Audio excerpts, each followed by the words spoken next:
Selamat hari Sabat kepada semua. Puji syukur kepada Tuhan sebab pada pagi Sabat ini kita dapat berbakti sekalipun berada di rumah kita masing-masing. Nah, mari kita bersatu di dalam doa. Mari kita berdoa. Bapa di sorga, pada pagi ini, sementara kami memulakan kebaktian, terima kasih karena Engkau hadir bersama dengan kami, walau di mana kami berada. Bernyanyilah bersama dengan kami ya Tuhan, sehingga kerinduan kami terhadap Engkau terobati. Terima kasih Tuhan sudah mendengar doa kami. Dalam nama Yesus kami sudah berdoa. Amin. Lagu yang pertama, mari kita nyanyikan dalam LPMI 88. Mengingatkan kita apabila nanti nama kita dipanggil di sorga.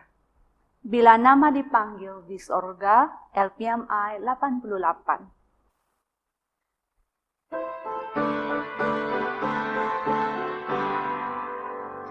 Bila sangkakala Tuhan bunyi kiamat tiba, hari Tuhan datang amat mulia.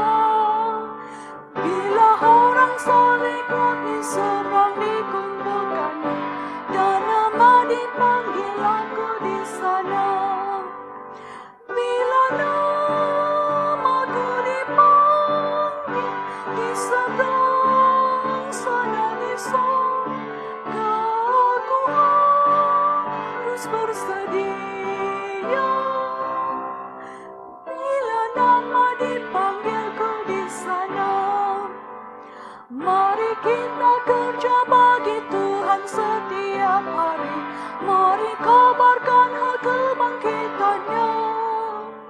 Bila kiamat tiba, tugas kita selesailah, dan nama dipanggil aku di sana. Bila namaku dipanggil di seberang sana di sorga, aku harus bersedia. Bila nama dipanggilku di sana, pada kedatangan Yesus yang saleh dibangkitkan, bersama yang sentiasa di surga. Tuhan beri istana indah pada umat pilihan, dan nama dipanggil aku di sana. Bila namaku dipanggil di seberang sana di sorga, aku harus bersedia. Bila nama dipanggilku di sana.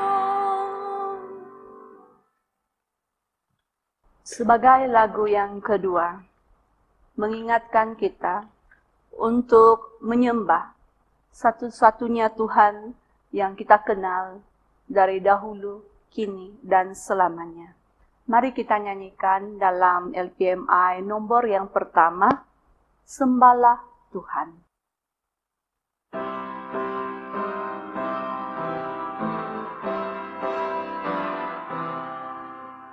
Sembahlah Tuhan, Ialah yang maha suci, tunduk di hadapan-Nya yang mulia, turutlah perintah-Nya dan rendahkanlah hati.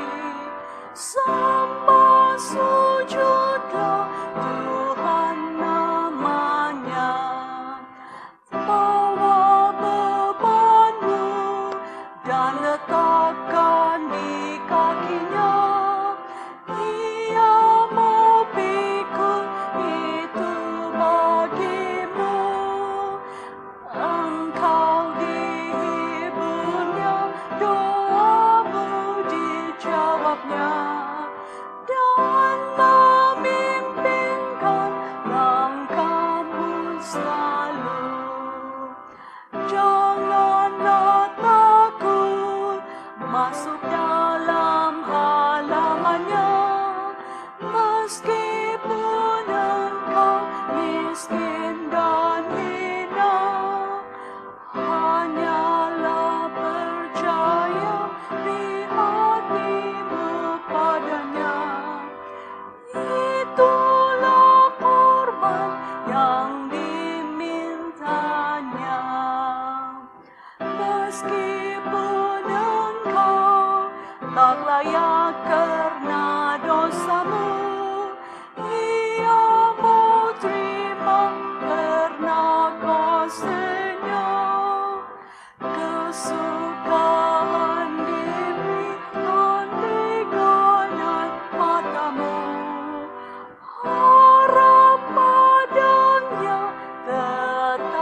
Selamat pagi dan selamat hari Sabat. Saya bacakan cerita mission kita pada Sabat ini yang bertajuk Suara Halus Mengenai Wilbur Parera yang berumur 44 tahun dari India. Wilbur Parera sedang dalam perjalanan pergi ke suatu perkawinan di selatan tengah India. Istri Wilbur menelepon untuk bertanya, bagaimana keadaannya? Baik, pujilah Tuhan. Wilbur menjawab. Sepupu itu Walter memandang dengan agak terkejut. Tidak banyak orang Kristen di India. Apakah agama kamu? Dia bertanya. Wilbur menjelaskan bahwa dia pergi ke gereja Kristen setiap hari Ahad sejak kecil. Tetapi dia telah berhenti mempercayai banyak daripada kepercayaan gereja itu. Semuanya adalah pagan, kata Wilbur. Alkitab berkata, akulah Tuhan Allahmu. Janganlah engkau menyembah Tuhan-Tuhan lain di hadapanku. Tetapi jemaat itu menyembah Maria, orang-orang kudus dan banyak berhala. Saya mencari kebenaran. Jangan bimbang, kata Walter. Anda sudah hampir dengan kebenaran. Pada suatu hari, nanti Tuhan akan memimpin kamu ke gereja yang benar. Di majlis perkawinan, jamuannya terdiri daripada makanan vegetarian sahaja. Wilbur kecewa, tidak melihat sedikit pun daging babi. Di rumah dia, meneruskan pencariannya akan kebenaran. Dia melawat tempat ibadat, bukan Kristen, di kampung halamannya, Bangalore. Dia tahu Tuhan ada di suatu tempat, dan dia ingin mencari Tuhan itu. Wilbur semakin bertambah yakin bahwa gereja zaman kanak-kanaknya telah tersesat dari Alkitab. Pada suatu hari Sabtu, dia memberitahu istrinya, Nancy, bahwa dia tidak lagi mau menghadiri gereja bersamanya. Saya tidak akan pergi ke gereja dengan kamu lagi, katanya. Gereja itu adalah sebuah gereja palsu dengan kepercayaan pagan. Pada petang itu, Nancy memanggil ahli keluarga untuk meminta mereka memujuk Wilbur untuk pergi ke gereja bersamanya. Tetapi, dia berdiri teguh. Pada masa yang sama, dia tertanya-tanya mana satu gereja yang akan dia hadiri. Pagi esoknya, dia masih berpikir mana gereja yang dia akan hadiri. Ketika dia berjalan ke kedai untuk membeli bahan makanan untuk makan tengah hari, tiba-tiba dia mendengar suara lelaki yang lembut. Hubungi sepupu kamu, kata suara itu. Wilbur mengabaikan suara dan terus berjalan. Hubungi sepupu kamu, kata suara itu. Wilbur berhenti. Hubungi sepupu kamu, kata suara itu. Wilbur mengeluarkan telepon bimbitnya dan menghubungi Walter. Setelah memberitahunya tentang perselisihan pendapat dengan istrinya, dia bertanya, mana gereja sepupunya hadiri?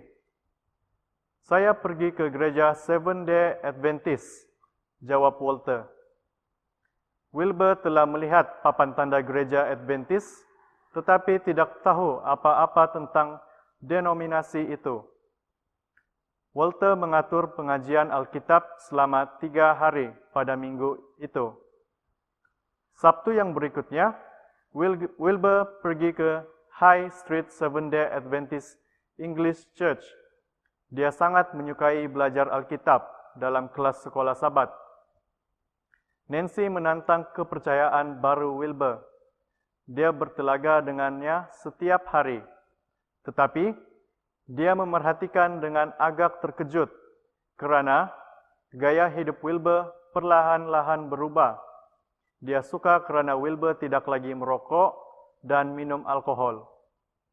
Dia kagum kerana dia menyediakan makanan untuk Sabat sehari lebih awal. Dia tidak mengerti mengapa Wilbur berhenti makan telur dan tenusu serta memberikannya kepada anak lelaki mereka yang masih muda.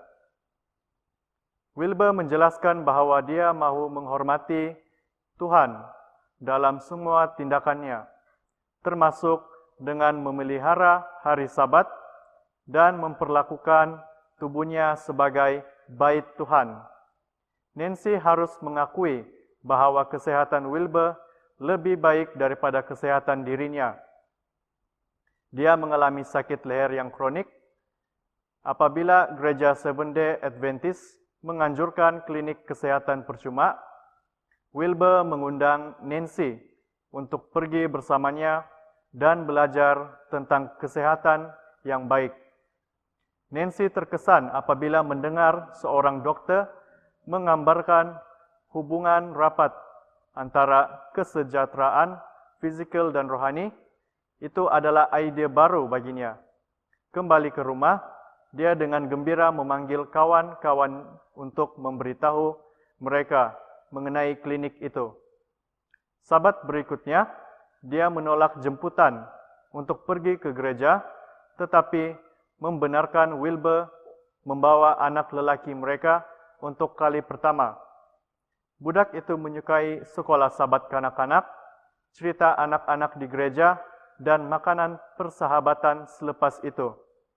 Pada petang itu, dia dengan penuh minat memberitahu ibunya tentang segala yang dilihatnya. Nancy ingin tahu, dan dia meminta pengajian Alkitab setelah mempelajari tentang Sabat semasa belajar Alkitab. Beberapa hari kemudian, dia segera berdiri. Saya tidak akan bekerja pada hari Sabat lagi, katanya. Walaupun saya kehilangan pekerjaan saya tidak akan bekerja. Hari ini, Wilbur dan Nancy adalah pekerja perubatan sepenuh masa, mendidik orang tentang kesehatan yang baik di India. Kami menjangkau orang-orang yang memerlukan, mengajar prinsip-prinsip kesehatan kepada mereka, dan menghubungkan mereka dengan penyembuh sejati, kata Wilbur. Persembahan Sabat ke-13 kuartal ini akan membantu membina 2 buah gereja di Bangalore, kota besar yang terdekat dengan tempat di mana Wilbur kini tinggal bersama keluarganya. Terima kasih kerana merancang pemberian persembahan dengan murah hati.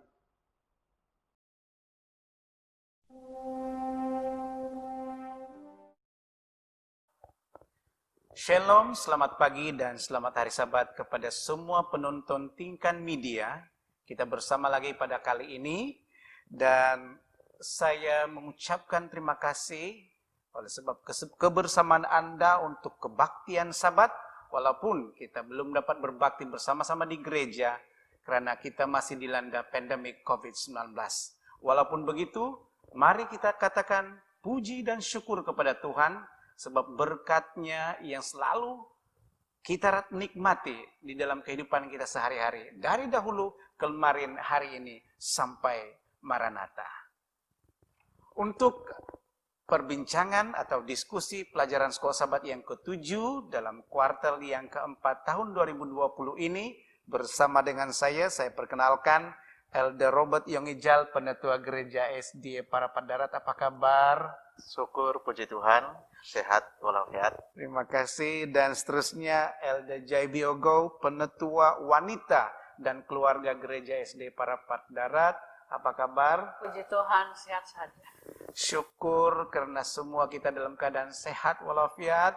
Dan untuk pembelajaran atau diskusi kita pada kali ini dengan tajuk pelajaran penyembahan dalam pendidikan, saya ingin persilakan Elder Robert untuk terus saja membaca ayat hafalannya dan membawa kita semua untuk doa pembuka. Silakan Elder. Terima kasih Elder Robert, selamat pagi, selamat hari Sabat kita semua. Sebelum kita berdoa, saya ingin mengambil ayat intipati kita pada Sabat ini yang terdapat di dalam 1 Tawarik pasal 16 ayat yang ke-29 mengatakan seperti demikian. Berilah kepada Tuhan kemuliaan namanya, bawalah persembahan dan masuklah menghadap Dia. Sujudlah menyembah kepada Tuhan dengan berhiaskan kekudusan. Mari kita bersatu di dalam doa. Tuhan Allah Bapa kami yang bertakhta di dalam kerajaan sorga. Sekali lagi pada Sabat ini, kami bersyukur dan memuji nama-Mu di atas berkat pimpinan Tuhan yang sudah menjaga kami sepanjang 1 minggu yang lalu. Dan pada Sabat ini, sekali lagi kami menyatakan syukur di hadirat-Mu, sebab kami sudah berada di sini untuk mempelajari firman-Mu di dalam pelajaran sekolah Sabat pada pagi ini. Tuhan di sorga, sepanjang kami mempelajari firman-Mu pada Sabat ini, kiranya Roh Al-Kudus Tuhan, malaikat Tuhan terus bersama dengan kami, agar sepanjang kami belajar firman-Mu ini, Engkau memberikan kebijaksanaan pada kami untuk berbicara dan berkongsi firman-Mu. Terima kasih Tuhan. Dalam nama Yesus kami berdoa. Amin. Amin. Terima kasih Elder Robert untuk doa pembuka sebentar tadi. Para penonton dan rekan panel diskusi sekalian, pelajaran yang ke-7 dalam suku tahun yang ke-4 tahun 2020 ini, seperti yang kita sudah katakan tadi, tajuknya adalah penyembahan dalam pendidikan. Dan saya teringat satu kata-kata yang disebut sebagai berikut. Dalam kehidupan manusia itu, pembelajaran itu bersifat sepanjang hayat. Artinya kita harus terus belajar di dalam setiap hari dalam kehidupan kita. Dan itu menyangkut tentang hal pendidikan. Jadi di dalam kerohanian seorang Kristen, dia tidak dapat lari daripada terus mendapat pembelajaran melalui pendidikan Kristen. Dan penekanan pada Sabat ini adalah tentang intipati pendidikan itu sendiri, yaitu dalam kata penyembahan. Untuk bahagian yang pertama di dalam pelajaran kita ini, disebutkan sebagai berikut. Semasa di Taman Eden, ketika manusia belum berdosa, penyembahan manusia itu kepada Tuhan penciptanya sempurna. Tetapi setelah dosa itu masuk, maka mulailah penyembahan itu kacau dan berlaku kepincangannya. Dan salah satu yang disebutkan ialah terdapat di dalam Markus pasal 7 ayat 1 hingga 13, di mana Yesus menegur guru-guru agama dan orang-orang Yahudi yang melihat sebagai tindakan lupa membasuh tangan sebelum mengambil makanan itu merupakan satu hal yang menjijikkan dan najis, serta itu dipandang sebagai berdosa. Sedangkan dalam hukum Tuhan tidak menyatakan demikian. Nah, ada hal-hal tertentu yang telah berubah apabila manusia itu coba untuk mereka cipta sesuatu yang mereka pikir mereka mau lakukan untuk penyembahan Tuhan, sedangkan itu tidak berlaku. Nah, garis pelajaran kita yang seterusnya menyatakan tentang penyembahan. Menyatakan juga tentang apa yang terpesong dan apakah penyembahan yang benar dan kaitannya dengan keselamatan manusia. Jadi untuk bahagian ini saya mohon kerelaan Elder Robert untuk memperincikan intipati bagi pelajaran kita yang seterusnya. Silakan Elder. Terima kasih Elder Robert. Untuk pelajaran kita pada permulaan ini yang bertajuk kita semua menyembah sesuatu. Apabila manusia terpisah daripada Tuhan disebabkan oleh keberdosaan, hubungan manusia dengan Tuhan itu sudah jauh. Maka Tuhan meletakkan satu keinginan untuk membolehkan pencipta dan ciptaannya itu dapat berhubung semula dengan meletakkan keinginan untuk beribadah. Untuk beribadah. Tetapi apabila manusia ini diberi kebebasan untuk memilih, maka wujudlah pelbagai jenis penyembahan yang disembah oleh manusia. Kalau pada zaman dahulu, manusia menyembah pelbagai objek. Contohnya seperti matahari, binatang, ataupun patung. Dan masa kini, penyembahan manusia itu lebih lagi halus. Contohnya ada perkara-perkara yang disembah seperti lebih mirip kepada kuasa, ataupun kepada sesuatu alat yang mungkin dia terlalu taksub di sana sehingga kan mereka lupa kepada Tuhan. Apa agaknya? Mungkin salah satunya gadget ya. Iya. Gadget. Jadi semuanya itu telah membolehkan mereka itu terpisah jauh daripada Tuhan. Oke. Tetapi saudara sekalian, dalam hal ini bagaimana penyembahan ataupun siapa yang disembah yang sepatutnya? Mari kita lihat seperti yang tercatat dalam Alkitab, yaitu kisah dengan 3 saudara, yaitu Sadrak, Mesek, dan Abednego, yang terdapat di dalam Daniel pasal 3. Di mana kalau kita melihat contoh ini, mereka dipaksa untuk menyembah patung. Tetapi oleh sebab ketiga-tiga bersaudara ini mengetahui bahwa Tuhan pencipta itu adalah Tuhan yang sebenarnya, akhirnya Sadrak, Mesak, dan Abednego ini tidak tunduk kepada paksaan, tidak menyembah kepada patung, tetapi mereka menyembah Tuhan yang sebenarnya. Dan kalau kita melihat inti daripada pelajaran di sini, di dalam pendidikan Kristen, penyembahan itu haruslah siapa yang kita harus sembah. Tentu sekali yaitu pencipta kita, yaitu Tuhan itu sendiri.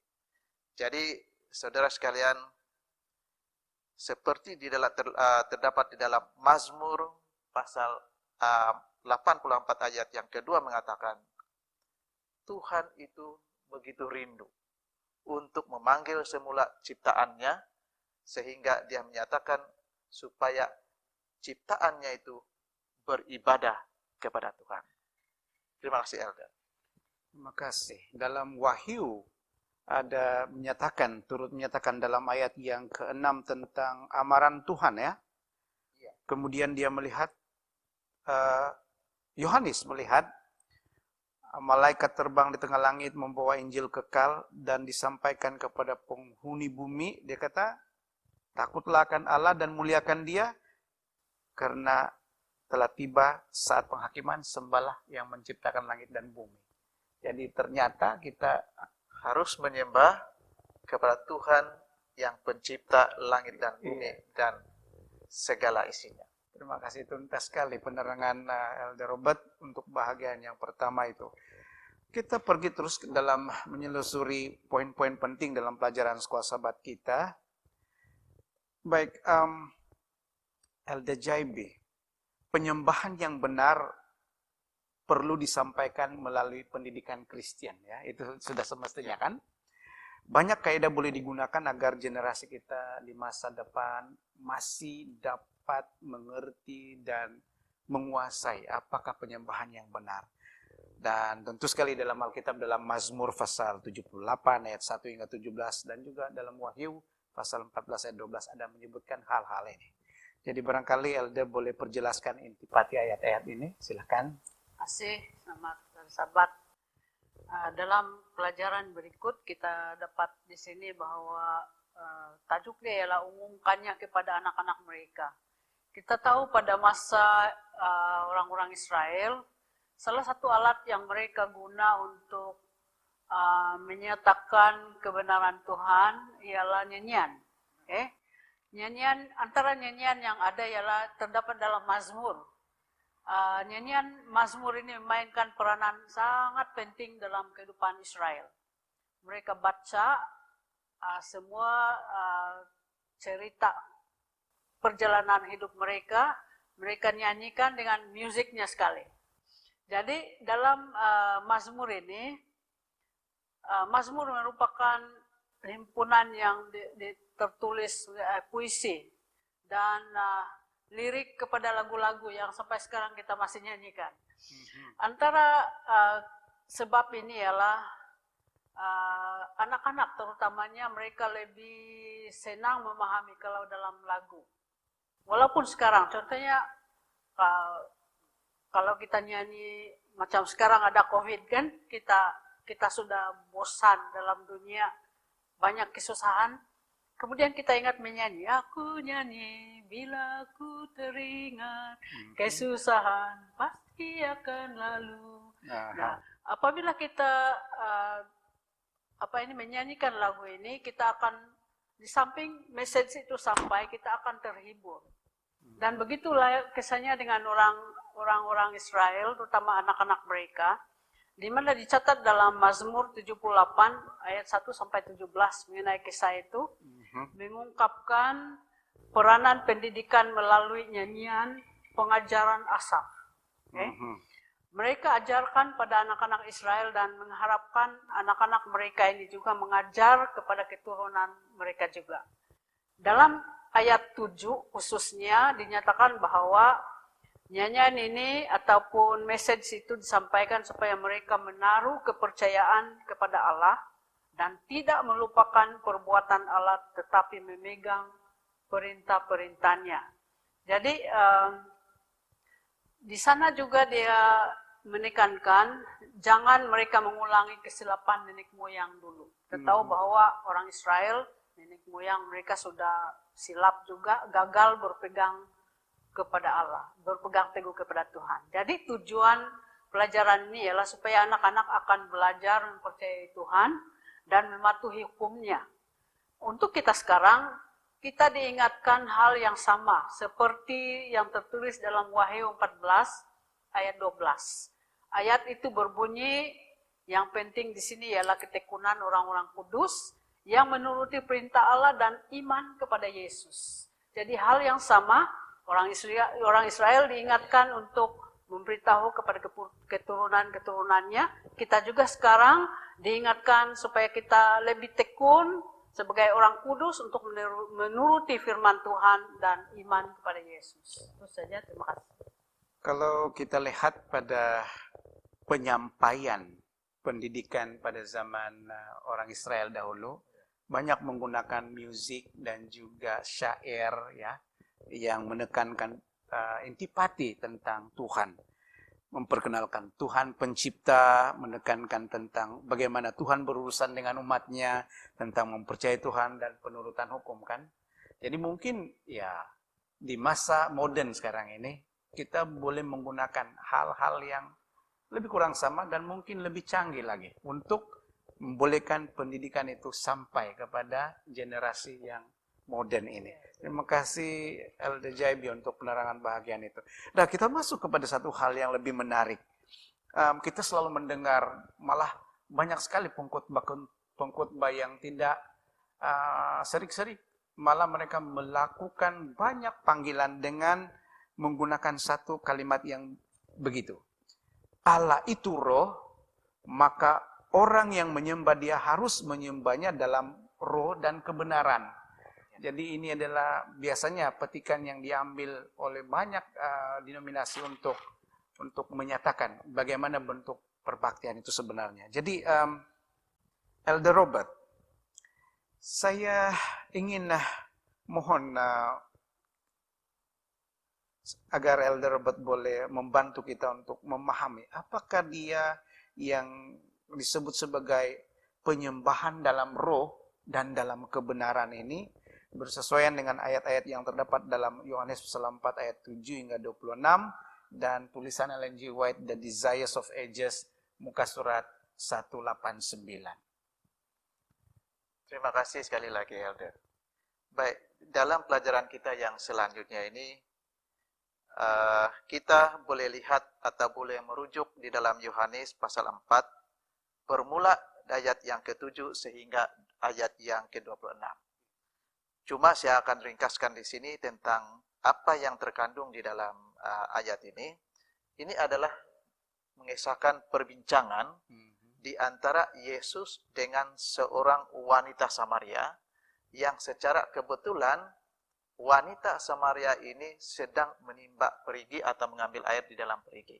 Iya. Dan pada waktu itu Yesus juga berada di sana, tetapi mereka ini saling tidak mengenali. Iya.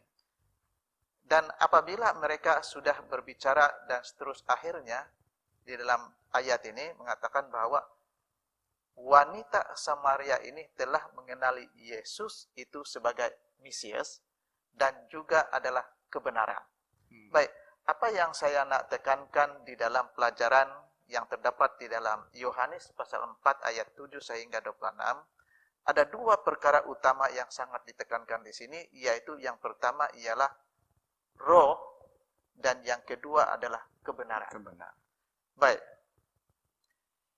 Roh adalah ibadah ataupun menyanggupkan kita atau menggerakkan kita supaya ibadah kita adalah hasil daripada cinta kita kepada Tuhan itu sendiri.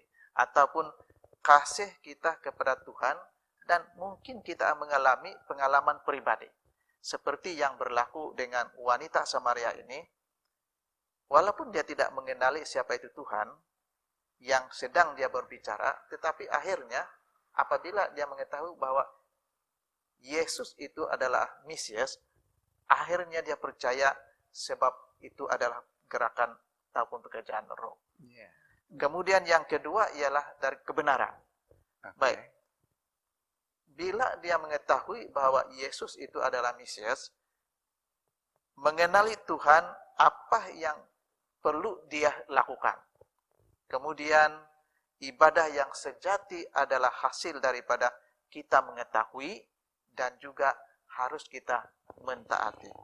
Baik, saya ingin mengambil satu ayat di dalam pelajaran kita hari ini yang terdapat di dalam Yohanes pasal 4 ayat yang ke-24 mengatakan seperti ini. Allah itu roh dan barang siapa menyembah dia harus menyembahnya di dalam roh dan kebenaran. Jadi inilah yang terjadi di antara Yesus dan wanita Samaria itu.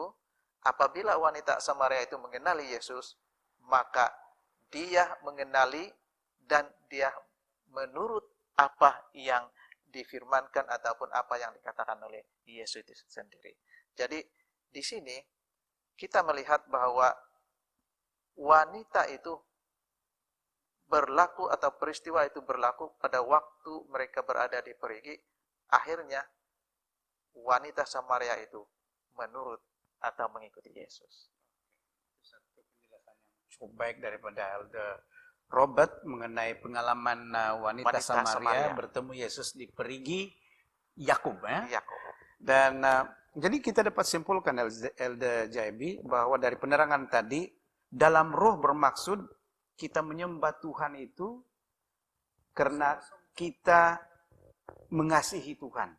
Kita kenal dan mengasihi Dia. Dan kita memiliki pengalaman pribadi dengan Tuhan. Dan seterusnya, dalam kebenaran maksudnya adalah kita sekarang sudah mengetahui apa yang benar mengenai Tuhan kita.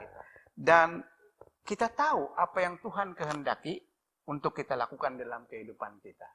Nah, oleh sebab itu lengkaplah penyembahan bagi orang yang mengenal Tuhan dan dapat mengasihi Tuhan yang dia kenali. Itulah sebabnya ayat itu katakan tadi, Elder Robert katakan, Allah itu roh dan barang siapa yang menyembah dia harus menyembahnya dalam roh dan kebenaran. Oke, menyembah dalam roh Dan kebenaran. dan kebenaran. Jadi mudah-mudahan dalam peribadatan kita harus punya ada ini dua, menyembah Tuhan di dalam roh dan kebenaran. Kita pergi jauh lagi sedikit di dalam pelajaran sekolah sahabat kita.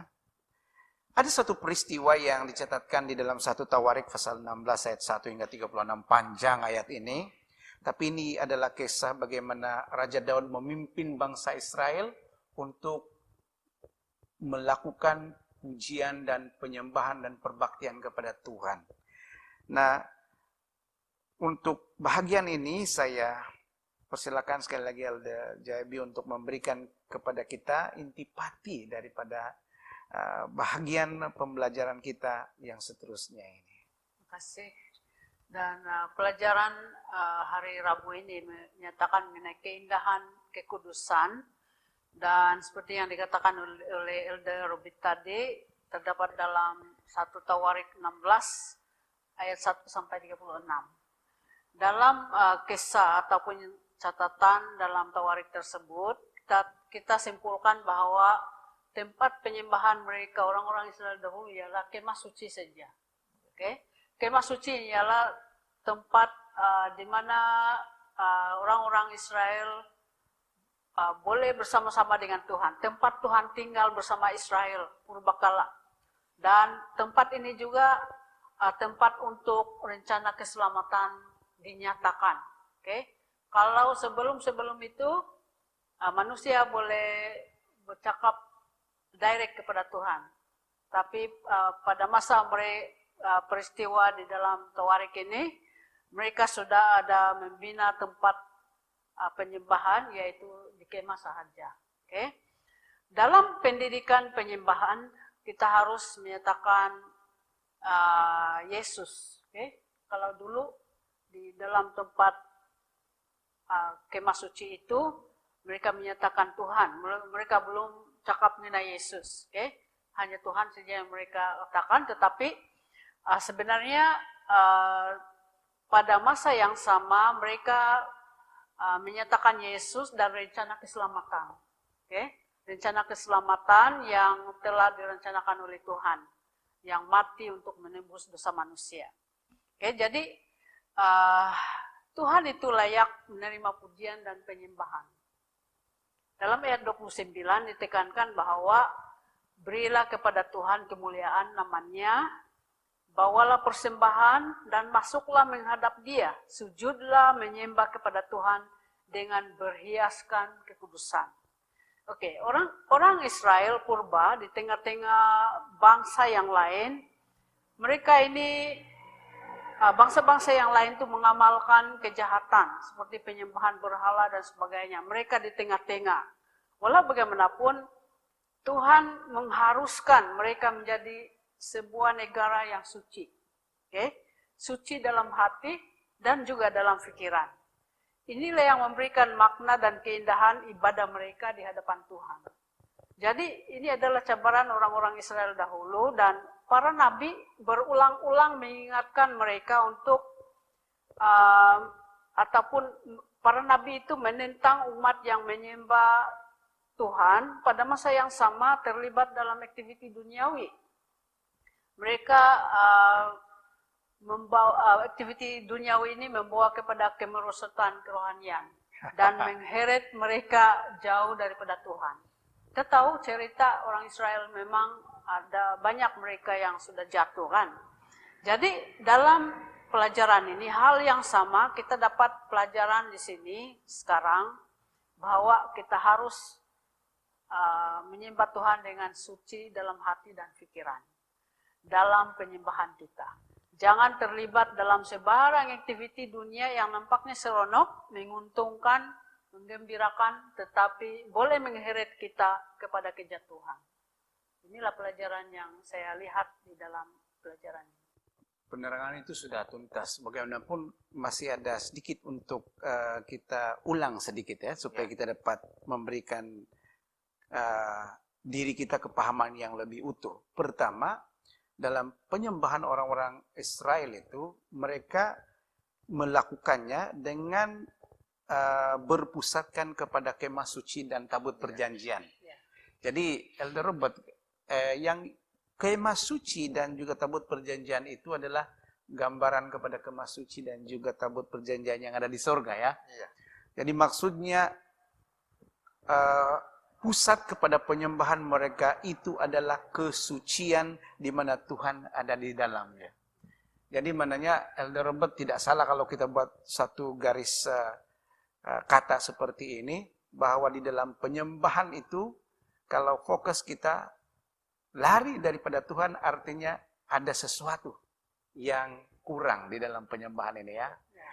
Oke, jadi seterusnya adalah di dalam penyembahan ini kita lihat Raja Daud telah melibatkan seluruh daripada umat Israel itu bersama-sama dalam penyembahan ini. Khususnya di dalam 1 Tawarik ini kan, pasal 16 ini. Jadi penyembahan ini haruslah sepatutnya membawa dan menarik seluruh umat Tuhan, atau dalam konteks kita sekarang, keluarga Kristen ataupun keluarga kita sendiri agar terlibat di dalam secara aktif dalam penyembahan Tuhan yang kudus itu. Jadi saya pikir itu nilai tambah sedikit yang kita boleh lihat di dalam bahagian ini. Nah, di dalam penerangan Elder J.B. sebentar tadi ada disebutkan tentang beberapa pemimpin Israel yang jatuh, yang mana bermula dengan mencampur-adukkan urusan Tuhan dengan urusan manusia. Ya, jadi di dalam pelajaran yang seterusnya ini memang diterangkan oleh pelajaran sekolah sahabat kita bahwa orang Israel ini dikelilingi dengan semua bangsa yang menyembah dewa-dewa, menyembah patung, dan berbagai bentuk sembahan. Dan yang paling jijik adalah mereka sanggup mengorbankan anak sendiri untuk disembahkan kepada dewa-dewa mereka. Dan yang herannya, ada sebilangan bangsa Israel ini yang terikut-ikut malah menjadi sebagian daripada mereka. Walaupun jelas Tuhan sudah menyatakan bahwa mereka harus melakukan penyembahan yang benar seperti yang diajarkan kepada mereka. Nah, di zaman modern ini, banyak lagi bentuk penyembahan yang lain yang berlaku. Dan sebelum saya meneruskan, saya mau bertanya kepada Elder berdua. Apakah kira-kira contoh-contoh penyembahan modern yang mempunyai status yang sama dengan dewa-dewa dan patung-patung yang disebutkan di dalam perjanjian lama ini? Dewa-dewa modern. Iya, sembahan yang kalau zaman dahulu pemujaan manusia itu mungkin lebih kepada patung, matahari, ataupun sampai yang tadi itu sampai menyembahkan anak.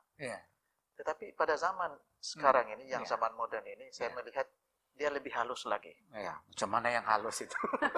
Sebab kita melihat apabila manusia itu tambah pengetahuan, maka cara penyembahan itu bukan semestanya kita nampak dia menyembah patung dan sebagainya. Tetapi apabila seseorang itu terlalu meminati sehingga taksub kepada sesuatu benda, mungkin dari segi kuasa, itu juga boleh menyebabkan salah satu daripada terpesong juga. Sehingga dia lupa kepada Tuhan yang sebenarnya. Ataupun mungkin juga berlaku seperti penyembahan seperti memuja orang yang terkenal di dalam politik, di dalam pesukan, musik dan sebagainya. Jadi ini saya melihat kepada lebih halus lagi cara manusia itu memuja, walaupun kita nampak dia bukan dipuja secara terang-terangan seperti menyembah patung, tetapi saya lihat itu juga salah satu cara mereka terpesong kepada Tuhan. Jadi konsepnya di sini adalah apa sahaja yang kita agung-agungkan melebihi Tuhan itu, dia adalah dewa dan patung sembahan. Jadi maknanya kalau kita terlalu obses kepada gadget, apa sahaja pun dia boleh jadi satu bentuk dewa atau patung sembahan yang baru. Jadi benarlah bahwa tipu muslihat setan itu juga sungguh luar biasa, mengikuti arus pemodernan pemodernan dengan banyak tipu helanya. Nah, kita lihat ada lagi kehebatan intelektual dunia, mencipta berbagai teori, falsafah, sains, maths dan sebagainya. Dan itu menjadi satu mercu tanda kebijaksanaan dan juga kemajuan seseorang. Sedangkan apa yang dibawakan oleh falsafah-falsafah dan teori-teori ini adalah bertentangan dengan Alkitab. Dan dewasa ini ada cobaan untuk memasukkan benda-benda seperti teori dan falsafah ini ke dalam rutin perbaktian yang menyebabkan kerusakan kepada sistem penyembahan yang benar. Maksudnya Elder, dia campur adukkan Iya, di dalam peribadatannya Iya. dengan duniawi. iya. Itu yang saya maksudkan. Dan ini banyak berlaku dan menjadikan satu benda yang kacau. Seperti tadi kita membaca di awal bahwa orang Farisi mencampur adukkan adat istiadat sehingga tidak membasuh tangan pun menjadi satu dosa sudah. Nah, ini juga satu benda yang sangat berbahaya. Dan untuk agak-agaknya untuk kita dapat mengelakkan diri daripada terjerumus dalam hal seperti ini, yaitu mencampur adukkan hal-hal teori-teori falsafah yang tidak sepatutnya masuk di dalam perbaktian dan urusan penyembahan kita dengan Tuhan. Apa yang wajar kita lakukan? Saya rasa kita harus berfokus kepada firman Tuhan. Oke. Sebab kalau kita berfokus kepada firman Tuhan, semua mungkin apa yang kita bawakan itu kita ada jawabannya di sana, sama ada ya betul ataupun tidak betul. Iya. Jadi Alkitab ini sangat penting untuk kita pelajari lah. Oke, maknanya kita harus kembali kepada konsep bahwa diri kita ini harus punya roh dan kebenaran. Supaya kita dapat mengenal pasti dan mengikis semua anasir-anasir yang boleh memesongkan penyembahan kita kepada Tuhan. Kita sudah hampir sampai di penghujung perbincangan sekolah Sabat untuk pelajaran kali ini. Dan saya lihat ada beberapa perkara yang ditekankan dalam pelajaran ini. Yang pertama adalah penyembah yang benar adalah mereka yang mentaati sepenuhnya firman Tuhan. Umat yang diselamatkan adalah mereka yang sepenuhnya mentaati firman Tuhan. Dan tentu sekali itu bermaksud bahwa umat Tuhan yang benar sentiasa menyembah Tuhan dalam roh dan kebenaran. Dan apakah roh dan kebenaran itu? Roh adalah berarti kita menyembah Tuhan karena kita mengasihi Tuhan dan kita mempunyai pengalaman pribadi dengan Tuhan. Malah kebenaran pula adalah pengetahuan yang benar dengan Tuhan dan kita tahu apa yang Tuhan mau kita lakukan dalam kehidupan pribadi kita. Dan hati-hati kita sebagai anggota gereja, kita pemimpin jemaat ataupun pemimpin di peringkat yang atasan, kita harus sentiasa muhasabah diri supaya di dalam kita membawa jemaat kita atau keluarga kita dalam penyembahan, pastikan penyembahan itu adalah tulen dengan Tuhan dan berlandaskan kebenaran dan juga roh. Karena Ellen G. White menyatakan di dalam ringkasan Spiritual Gift volume 2 ayat di muka surat 22, hati-hati katanya. Hati-hati dengan pengaruh-pengaruh seperti mencampur adukkan penyembahan kepada Tuhan itu dengan benda-benda duniawi. Untuk menutup pembelajaran sekolah Sabat kita pada kali ini, kita ingin mempersilakan Elder Jaibi untuk membawa kita di dalam doa. Mari kita sama-sama berdoa, penonton dan yang ada di sini kita berdoa bersama-sama. Mari kita berdoa. Bapa kami dalam kerajaan tinggi di surga, kami begitu bersyukur pada pagi ini kami telah belajar mengenai satu pelajaran yang begitu penting. Bantu kami supaya pelajaran ini dapat kami praktikkan dalam kehidupan kami.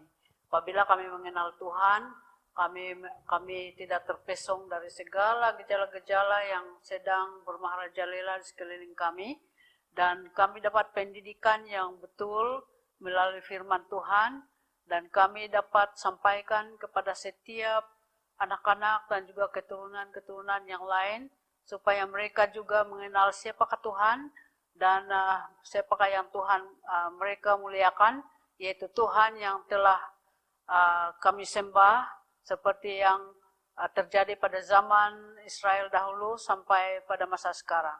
Terima kasih ya Bapak, sebab Tuhan meneguhkan kami Tuhan juga memberikan berkat-Mu kepada setiap umat-umat Tuhan yang sedang menonton siaran ini, agar mereka sentiasa dapat diberkati dengan iman yang teguh dan kesehatan yang sempurna. Terima kasih, kami serahkan doa di tangan Tuhan, dalam nama Yesus Kristus yang menjadi Juru Selamat kami. Amin. Amin.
Mari kita berdoa.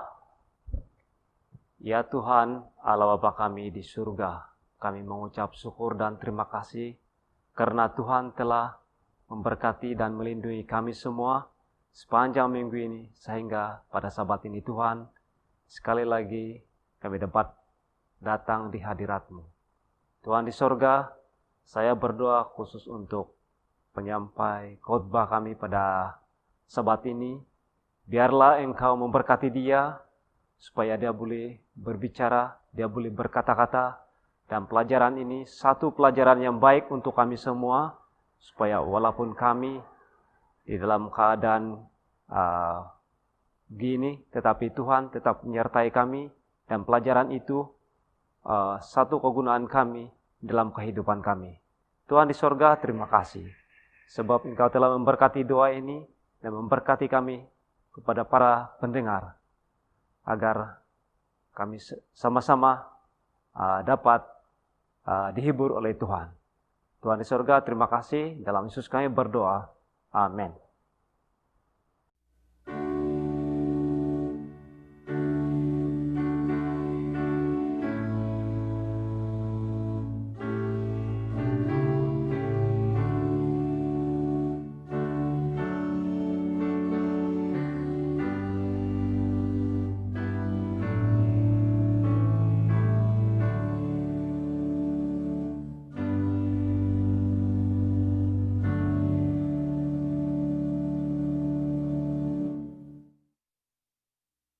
Selamat Sabat, saya bacakan bacaan persembahan dan persepuluhan Sabat ini yang bertajuk Pengorbanan Prem.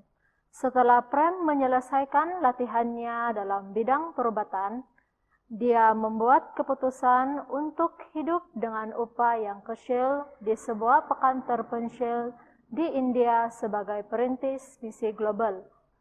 Sebelum Prem tinggal di sana, tidak ada yang beragama Advent di kawasan itu.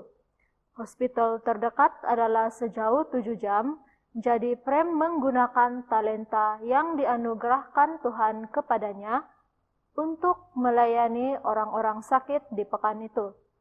Dia menukar ruang tamunya menjadi sebuah klinik, di mana dia dengan penuh kasih mengajar orang-orang tempatan tentang gaya hidup yang menyeluruh. Dia juga merawat penyakit-penyakit mereka. Kemudian dia berdoa kepada pakar perubatan syurgawi untuk menyembuhkan dan memberkati mereka.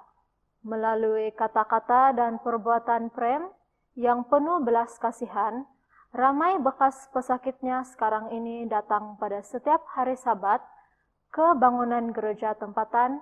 Mereka menunggu dengan penuh sabar sehingga Prem selesai merawat pesakit-pesakit di kliniknya, agar dia dapat memberitahu mereka lebih banyak lagi tentang Yesus.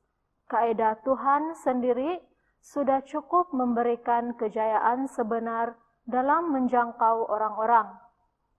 Juru selamat bergaul dengan orang-orang sebagai seorang yang menginginkan kebaikan bagi mereka. Dia menunjukkan simpatinya kepada mereka, memberikan keperluan mereka, dan menenangkan keyakinan mereka. Kemudian dia memanggil mereka, "Ikutlah aku." Demikianlah dituliskan oleh Ellen G. White dalam buku Pelayanan Penyembuhan, muka surat 143. Rayuan, Perintis Misi Global melakukan pengorbanan yang besar untuk membawa Yesus ke kota-kota, pekan-pekan, dan kampung-kampung yang tidak dapat dijangkau di seluruh dunia, dan menggunakan kaedah penjangkauan Yesus dalam tindakan mereka. Persoalannya, apakah yang Anda rela korbankan untuk menyokong mereka? Persembahan korban tahunan yang dipungut dalam beberapa negara pada 14 November merupakan satu masa yang baik untuk memberikan pemberian istimewa bagi menyokong pekerjaan perintis-perintis misi global. Sebahagian daripada janji yaitu persembahan tetap dan sistematik sudah pun menyokong perintis-perintis misi global. Namun, sebagai tambahan, jika Anda ingin menolong untuk mengongsikan Yesus kepada orang-orang yang tidak dijangkau, tulis persembahan korban tahun pada sampul persepuluhan Anda atau melayari global-mission.org/giving dan memilih persembahan korban tahunan misi global.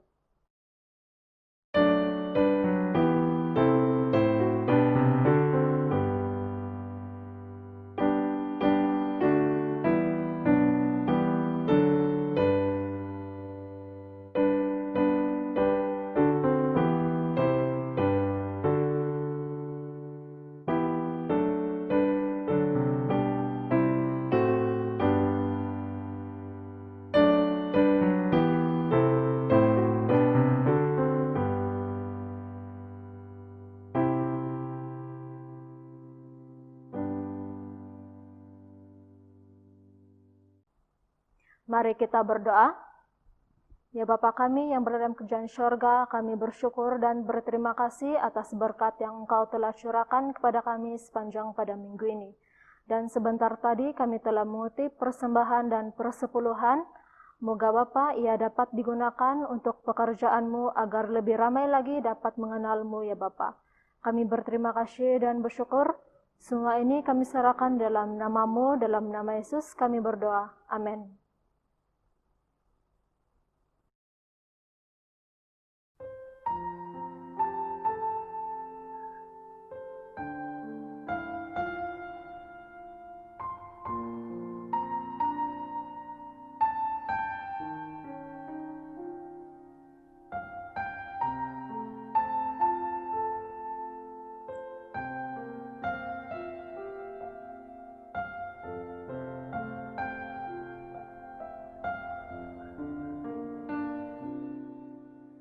Satu hal yang ku rindu, berdiam di dalam rumah-Mu. Satu hal yang ku pinta,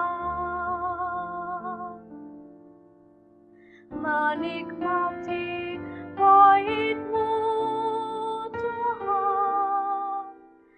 Satu hal yang ku rindu, berdiam di dalam rumah-Mu. Satu hal yang ku pinta, menikmati bait-Mu Tuhan. Lebih baik satu hari di pelataran-Mu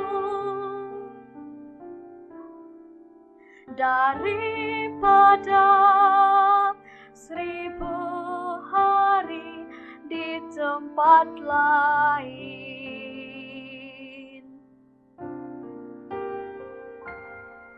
Memujimu, menyembahmu, Kau Allah yang hidup. Dan menikmati semua kemurahan-Mu.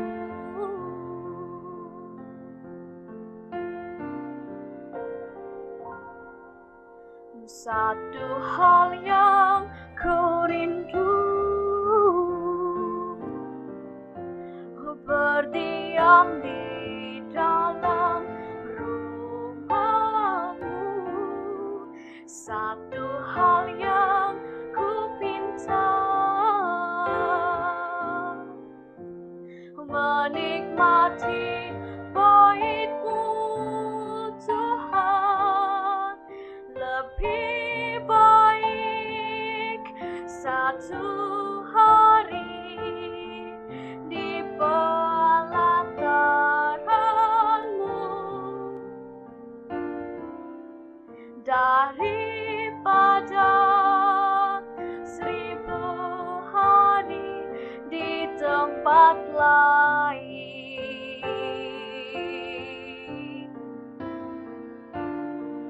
Memujimu, menyembahmu, Kau Allah yang hidup. Dan menikmati semua kemurahan-Mu.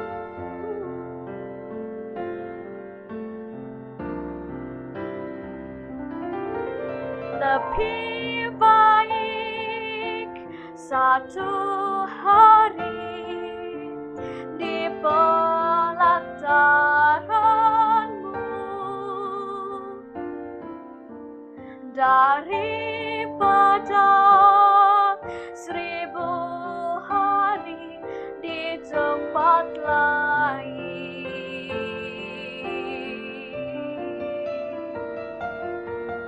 Memujimu, menyembahmu, Kau Allah yang hidup. Dan menikmati semua kemurahan-Mu.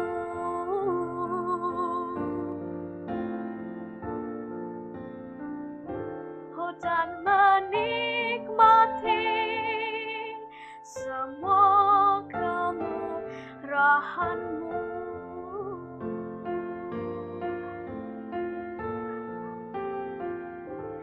Dan menikmati semua kemurahan-Mu.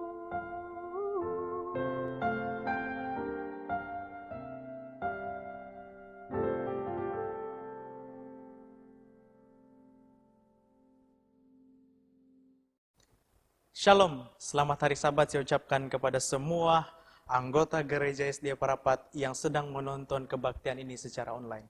Dimanapun kita berada, dimanapun kita berbakti, saya doakan agar kita semua dalam keadaan dan mempunyai kesehatan yang baik. Sebelum kita teruskan kepada pembelajaran khotbah kita pada pagi ini, mari kita bersatu di dalam doa. Mari kita berdoa.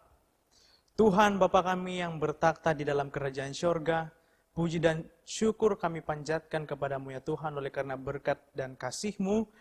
Pada Sabat ini kami sekali lagi akan diberikan suatu pelajaran yang akan kami pelajari sebentar lagi. Biarlah pelajaran yang akan kami pelajari dan dengar ini dapat menjadi suatu kekuatan bagi kami, sebagai bekalan kami untuk kami hadapi hari-hari kami yang mendatangnya Tuhan. Terima kasih ya Tuhan, berkati hamba-Mu yang berbicara, biarlah semua yang keluar daripada mulut hamba-Mu ini digunakan sepenuhnya untuk memancarkan kasih dan kemuliaan-Mu kepada mereka yang mendengar. Terima kasih karena mendengar dan menjawab doa ini dengan pasti, karena doa ini kami serahkan di dalam nama Yesus yang telah menjadi juru selamat kami semua. Amin. Baiklah saudara-saudari yang dikasih dalam kasih Yesus Kristus. Pada pagi Sabat ini kita akan mempelajari satu lagi pelajaran baharu yang saya beri tajuk sebagai Action Speaks Louder Than Words, ataupun perbuatan berbicara lebih kuat daripada hanya sebuah kata-kata. Di dalam ilmu komunikasi ada dua cara manusia berkomunikasi. Antara dua daripada caranya adalah komunikasi secara verbal dan komunikasi non-verbal. Mari kita telusuri satu persatu setiap cara daripada komunikasi ini. Yang pertama, komunikasi secara verbal. Apa itu komunikasi secara verbal? Komunikasi secara verbal ini adalah komunikasi yang menggunakan kata-kata baik secara oral maupun secara tertulis. Dan komunikasi nonverbal pula, itu adalah komunikasi yang tidak menggunakan kata-kata, melainkan mengandalkan mimik air muka, tekanan suara, gerak-geri, bahasa tubuh, bahasa isyarat, penampilan, ataupun perbuatan kita. Daripada kajian seorang ahli komunikasi yang bernama Albert Marabian, dia katakan bahwa komunikasi manusia itu terdiri daripada 93% melibatkan non-verbal. Dan 7% melibatkan komunikasi secara verbal, berupa ungkapan, kata-kata, ataupun sesuatu yang tertulis. Di dalam 93% non-verbal yang kita gunakan dalam komunikasi kita seharian, 55% daripadanya itu terdiri daripada bahasa tubuh dan tindakan. 38% yang lainnya itu adalah melalui intonasi suara kita. Manakala 7% verbal, itulah yang kita gunakan pada waktu kita berbicara ataupun kata-kata yang kita tulis. Secara tidak langsung di dalam kehidupan kita, perilaku dan kehidupan kita memiliki arti yang lebih dalam daripada hanya sekedar kata-kata. Karena dalam komunikasi kita setiap hari, kita lebih menggunakan komunikasi nonverbal sebagai cara kita menerangkan ataupun ingin menyampaikan sesuatu kepada orang lain agar dia dapat mengerti dengan baik. Saudara-saudari yang dikasih dalam kasih Yesus Kristus, ada seorang misionaris pada zaman dahulu yang ditugaskan untuk melayani ke India. Nama hamba Tuhan ini ataupun misionaris ini adalah Gordon Maxwell. Maxwell pada waktu itu dia sangat sulit untuk berbicara kepada orang-orang yang berada di India karena mereka tidak boleh berbahasa Inggris. Dan salah satu cara bagaimana dia boleh melayani pada waktu itu adalah dengan belajar berkata-kata atau berbicara di dalam bahasa India. Lalu dia meminta seorang guru beragama Hindu untuk mengajarkan dia bahasa daerah setempat di India itu. Pada waktu dia menawarkan ataupun meminta guru itu mengajarkan dia, guru tersebut menolak permintaan daripada Maxwell ini. Katanya, "Tidak Tuan, saya tidak akan mengajar Tuan bahasa daerah saya, sebab nanti Tuan pasti membuat saya jadi orang Kristen." Lalu apa jawab daripada Maxwell? Maxwell katakan, "Anda telah salah mengerti maksud saya. Saya hanya meminta kamu mengajar saya bahasa India, tidak lebih dan tidak kurang. Dan saya tidak akan menggunakan bahasa itu untuk mempengaruhi saudara jadi orang Kristen." Tetapi guru ini menjawab, "Tidak Tuan, tidak. Saya tidak mau mengajar Tuan. Saya tahu semua orang yang tinggal bersama Tuan serta menyaksikan kehidupan Tuan cepat atau lambat akan menjadi orang Kristen." Saudara-saudara yang dikasih dalam kasih Yesus Kristus, melalui pengalaman Gordon Maxwell, misionaris yang pergi ke India pada zaman dahulu ini, terbukti, membuktikan bahwa tidak ada kata sejelas bahasa tubuh jika seseorang mampu membacanya. Masalah terbesar dalam hidup orang Kristen adalah pada waktu ketidaksesuaian antara bahasa verbal dan nonverbalnya. Artinya, perbuatan seseorang itu tidak senada dengan kata-kata yang diucapkannya. Di dalam firman Tuhan, buku 1 Yohanes 3 ayat 17 sampai 18 ada katakan, barang siapa mempunyai harta duniawi dan melihat saudaranya menderita kekurangan, tetapi menutup pintu hatinya terhadap saudaranya, bagaimanakah kasih Allah dapat tetap di dalam dirinya?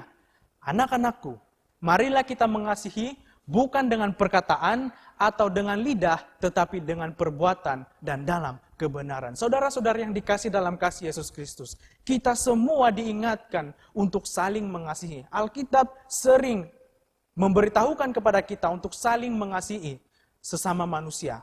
Cara kita untuk mengasihi sesama manusia bukan hanya dengan mengatakan saya mengasihi engkau, ataupun I love you, ataupun saya cintakan kamu. Tetapi bagaimana cara kita mau saling mengasihi sesama manusia adalah dengan perbuatan kita. Di dalam Yakobus 2 ayat 15-16 ada katakan, jika seseorang saudara atau saudari tidak mempunyai pakaian dan kekurangan makanan sehari-hari, dan seorang dari antara kamu berkata, selamat jalan, kenakanlah kain panas dan makanlah sampai kenyang. Tetapi ia tidak memberikan kepadanya apa yang perlu bagi tubuhnya, apakah gunanya itu? Saudara-saudara yang dikasih dalam kasih Yesus Kristus, berbicara sahaja kita mengasihi sesama manusia, tidak boleh membuktikan bahwa kita benar-benar mengasihi mereka. Bukti bahwa kita mengasihi mereka sesama manusia adalah apabila kita membicarakannya melalui perbuatan kita kepada mereka. Di dalam Matius 21 ayat 28-32, seorang ayah yang mempunyai 2 orang anak laki-laki, dia memerintahkan kepada anak yang pertama, anakku, pergilah bekerja di kebun anggur pada hari ini. Tetapi apa kata dan jawaban daripada anak pertamanya? Iya, tetapi tidak melakukannya. Inilah yang kita sebutkan sebagai NATO, ataupun kepanjangannya adalah no action, talk only. Apabila dia menyuruh anak keduanya pula, anak keduanya katakan dia menjawab tidak, tetapi melaksanakan perintah ayahnya. Saudara-saudari yang dikasih dalam kasih Yesus Kristus, mari kita renungkan perkataan ataupun pernyataan NATO ini. Pernahkah kita mengatakan sesuatu tetapi kita tidak melakukannya? Hati-hati saudara, jangan-jangan kita adalah NATO. No action, talk only. Inilah yang kita katakan sebagai lip service.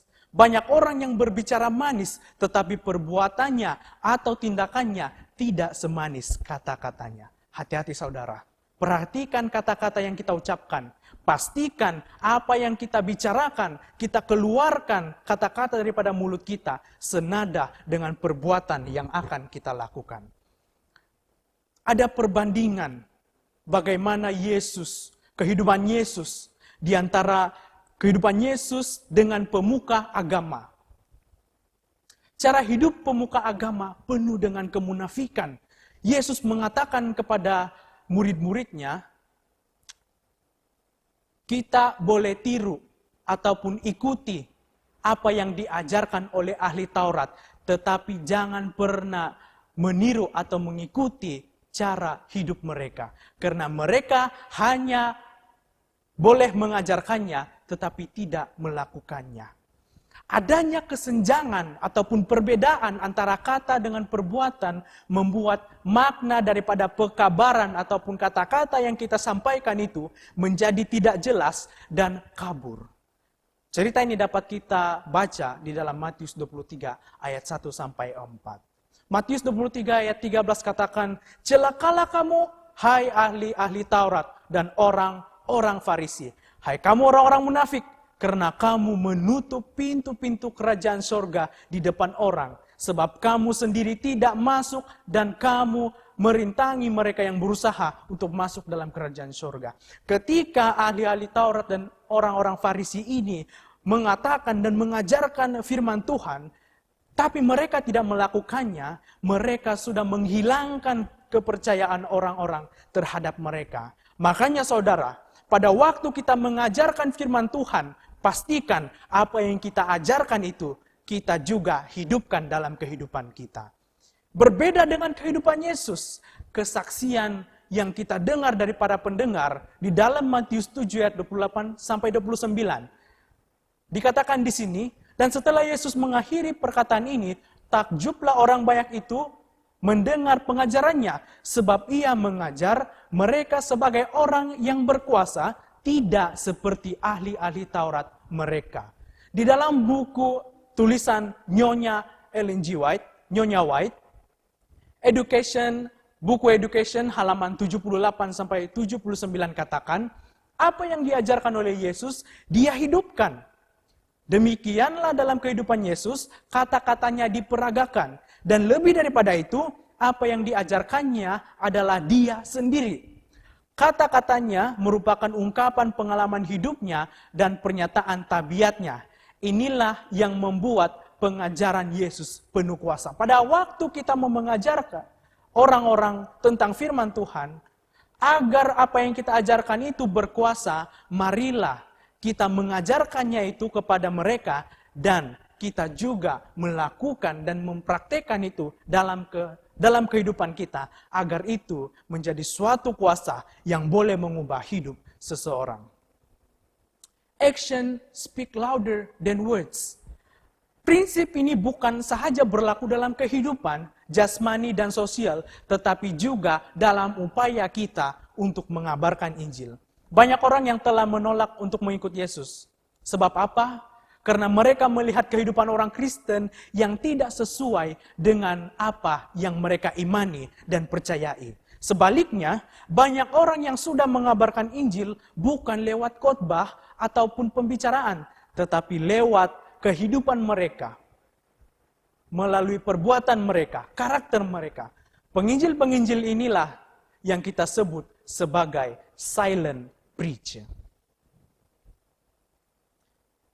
Ada seorang misionaris yang bernama David Livingstone. Misionaris ini paling terkenal di dunia. Seorang yang berkebangsaan Inggris yang pergi menjadi misionaris ke pedalaman benua Afrika. David Livingstone ini adalah seorang yang sangat cerdas dan yang berhasil. Dia dapat menamatkan gelaran dokternya dan pada saat itu jarang-jarang orang dapat gelar dokter.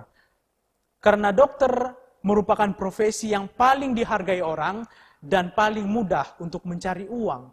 Tetapi sangat aneh, dia lebih memilih untuk menjadi misionaris di Afrika. Hal ini menjadi tumpuan seorang etis yang bernama Henry Stanley, yang berasal daripada Inggris, yang merasa sangat heran atas keputusan Livingstone menawarkan dirinya untuk menjadi misionaris di Afrika. Beliau ingin mengetahui faktor penyebab David Livingstone membuat keputusan yang aneh untuk mengabdi ke Afrika. Pada waktu Stanley yang atheis ini memerhatikan bagaimana Livingstone dengan sabar, dengan tekun, dengan penuh kasih mengobati orang-orang yang ada di Afrika, mengobati orang sakit, menolong orang yang mau mati, sekalipun orang-orang di Afrika itu kotor dan miskin. Stanley mulai terharu melihat penderitaan orang-orang Afrika yang jauh berbeda dari kemewahan yang ada di kota London pada waktu itu. Dan lebih terharu lagi, dia menyaksikan dedikasi David Livingstone ini. Secara perlahan tetapi pasti, akhirnya Henry Stanley, pelopor etis Inggris ini, bertobat menjadi Kristen. Apabila ditanyakan tentang pertobatannya, Henry Stanley bersaksi. Katanya, saya bertobat karena menyaksikan kehidupan David Livingstone. Sekalipun dia tidak pernah berkhotbah kepada saya, tetapi saya diinjil melalui kehidupan dan karakternya semasa dia menjadi misionaris di Afrika. Saudara-saudari yang dikasih dalam kasih Yesus Kristus. Ada sebuah kata-kata dalam bahasa Inggris katakan, action speak louder than words. Remember, well done is much better than well said. Saudara-saudari, ingatlah, kegiatan mengabarkan Injil ini tidak terbatas. tidak terbatas pada ceramah umum atau memberikan pelajaran Alkitab ataupun berkhotbah di halayak ramai. Ada cara yang lain yang sangat ampuh tetapi sederhana dan hasilnya lebih unggul. Ingatlah saudaraku, perkabaran ini bukanlah hak monopoli dari seorang pendeta ataupun elde-elde gereja ataupun kaum pria saja ataupun kelompok tertentu saja, tetapi setiap anggota gereja dipanggil untuk menjadi penginjil-penginjil dengan cara yang sederhana. Kita menginjil melalui kehidupan kita sehari-harian ataupun melalui perbuatan kita. Saudara-saudari, ingatlah lagi. Marilah kita tingkatkan kesadaran kita bahwa setiap anggota gereja, bahwa hidup kita merupakan tontonan bagi dunia dan bahwa kehidupan kita berbicara lebih kuat, lebih nyaring, lebih lantang daripada kata-kata ataupun khotbah. Di dalam 2 Korintus 3 ayat 2, kita dapat bahwa hidup kita ini adalah surat yang dibaca oleh orang. Matius 5 ayat 16 katakan, demikianlah hendaknya terangmu bercahaya di depan orang supaya mereka melihat perbuatanmu yang baik dan memuliakan Bapamu yang ada di sorga. Saudara-saudari yang dikasih dalam kasih Yesus Kristus. Pada hari ini kita diajak untuk menjadi penginjil-penginjil ataupun silent preacher. Dengan kita tunjukkan karakter Yesus, karakter Kristiani dalam kehidupan kita sehari-hari. Jangan kita melakukan lip service, penginjil-penginjil melalui kata-kata sahaja, tetapi tidak menghidupkan apa yang kita pelajari. Pada waktu kita mengabarkan Injil, pastikan saudara-saudari, kita menghidupkan apa yang kita ajarkan. Supaya kita semua tidak dianggap NATO, ataupun no action, talk only. Saudara-saudari yang dikasih dalam kasih Yesus, terima kasih karena terus sudah mendengar dan terus fokus kepada pelajaran kita pada hari ini. Kiranya pelajaran kita dapat menjadi sebuah kekuatan bagi kita dan sebuah motivasi bagi kita, serta berkat bagi kita untuk kita terus giat dalam penginjilan dan terus hidup di dalam Yesus. Mari kita bersatu di dalam doa. Bapa kami yang bertakhta dalam kerajaan syurga, puji dan syukur kami ucapkan kepadamu ya Tuhan, oleh karena berkat dan kasih-Mu, kami sekali lagi dapat mempelajari suatu pelajaran firman-Mu yang mengingatkan kami untuk menghidupkan apa yang kami ajarkan kepada orang lain. Biarlah kami dianggap orang yang menghidupkan apa yang kami sudah pelajari, dan kami tidak dianggap NATO, no action talk only. Biarlah kami semua satu persatu yang mendengarkan firman ini diberkati, agar kami terus ingat untuk tanggung jawab kami menjadi penginjil-penginjil. Terima kasih Tuhan, berkati semua kami dimanapun kami berada, kiranya Tuhan memberikan kami kesehatan yang baik. Ahli keluarga kami dimanapun mereka berada, biarlah Tuhan juga memberkati mereka. Agar berkat yang kami rasakan, mereka juga dapat merasakan berkat yang sama. Ada banyak lagi doa dan permintaan kami ya Tuhan, tetapi kami manusia yang terbatas.